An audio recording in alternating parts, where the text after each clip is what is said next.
everyone and welcome to the Captain's Video Blog. We are Saturday, May the 14th, 2016. It's actually, Sunday morning, but it's only 6:30. And when I say only, I still don't really understand how I've been able to wait until that late.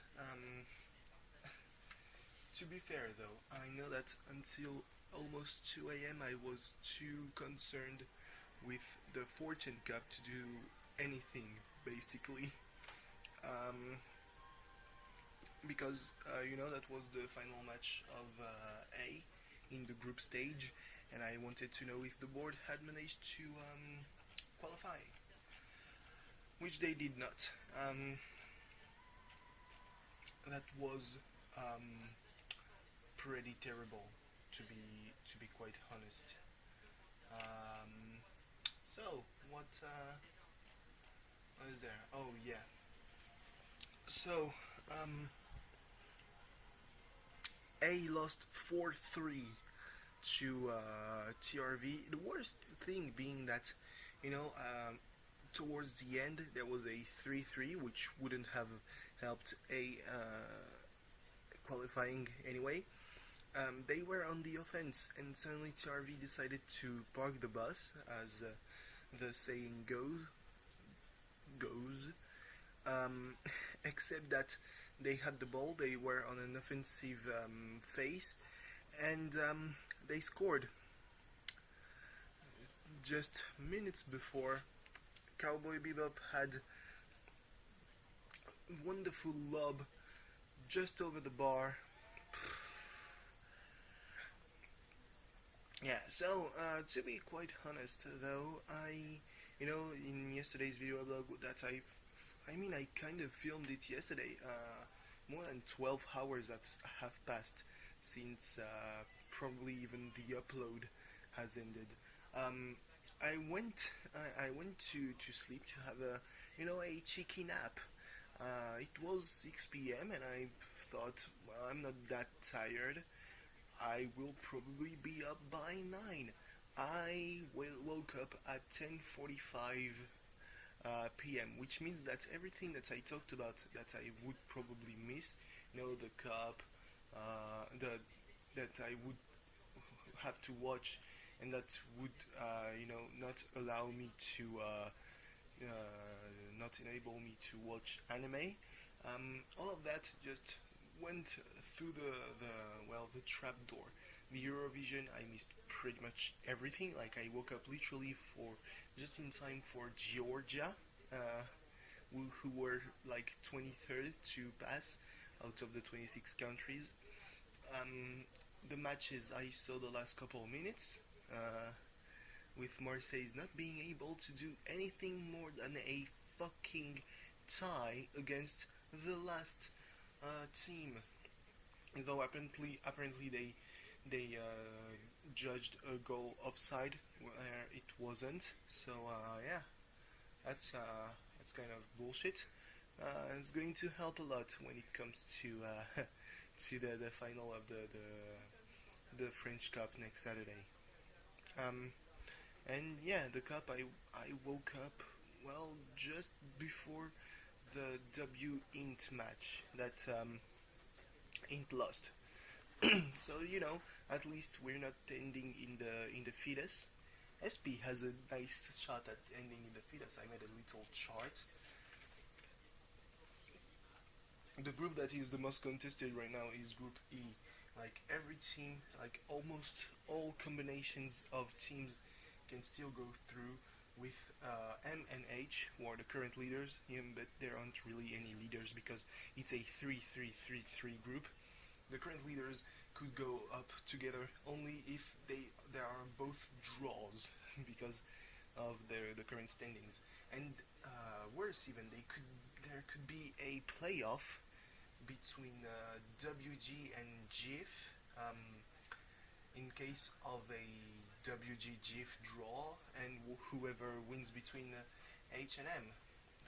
But yeah, M and H can promote, M and WG can promote, M and GIF can promote, H and WG can promote, and H and GIF can promote. And it's all depending on the results of their match. In Group F, there is something really interesting.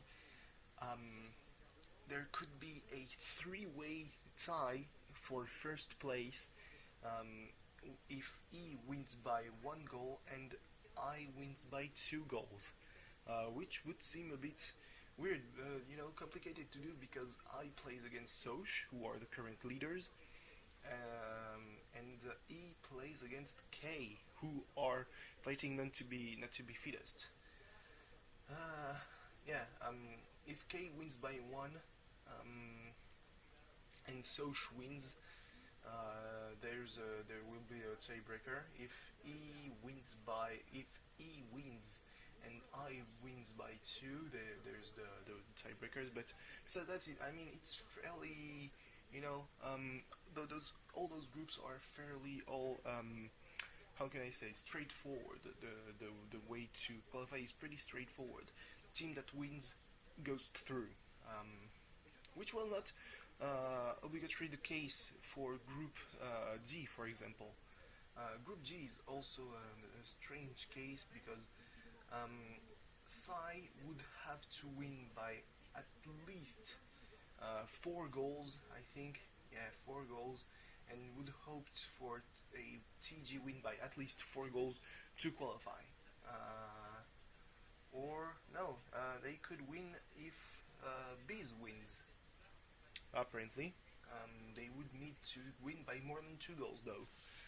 It's a whole lot complicated stuff. And of course, with V already qualified, only SP and JP can qualify in Group H, which means that either Together Forever is broken and SP will just shitpost A to death, or the opposite will happen. Together Forever continues, and there will be smug anime girls on the cup thread of SP, because there aren't cup threads on A when there's no match. So so talking about the Eurovision, I saw the voting, and the voting was pretty weird. So there was the whole thing, with the 1 to 12 points. France, with the juries, ended in like 3rd place with 148 points. Australia won the juries with 320 points, but they lost to Ukraine because Ukraine clutched a fucking 323 points from the voters to reach an incredible 534 points. They were in contention with Russia. Russia had won 130 points and won the voters, vote with 361, putting them at 491 points, which is something crazy. I don't think that it's a very good system, but at least it makes for huge opportunities. Like France was. I'm not talking about the Czech Republic or Germany, because Germany had 1 point with the juries and 10 points with the voters, which gave them only 41 points, and the Czech Republic had 11 points. 1 and 10 is 11, and Czech Republic had 41 points, but didn't get any from the voters, so they stayed at 41. But the votes went pretty crazy, like it's 11, 41, 62, 73, 77, 96, and then it goes over 100, and it goes pretty fast into the hundreds. But yeah, we could be pissed that we only got sixth with like 300 points or something like that. How many points did we get actually? 257. We could be pissed, but we reached 200 points. We even reached 100 points alone. That's 100 times more than. With the score, it's like total score is like so much better than the former the last couple of years, by like 50 times or something like that. Yeah. So since the beginning of the week, my my headset, how can I say that? Yeah, my earphones have been broken. Well, I mean the left one. So after 4 months, that's a pretty solid average. Every 4 months I need to change my earphones because for some reason I don't know. Yeah, that's kind of disappointing. This whole week has been really disappointing. I have to say. At least this today I'm not going to sleep too late like yesterday. Even though yesterday, I mean, I don't know if anything can really count as sleep and not long naps. So anyway, thanks for watching. See you tomorrow. Bye bye.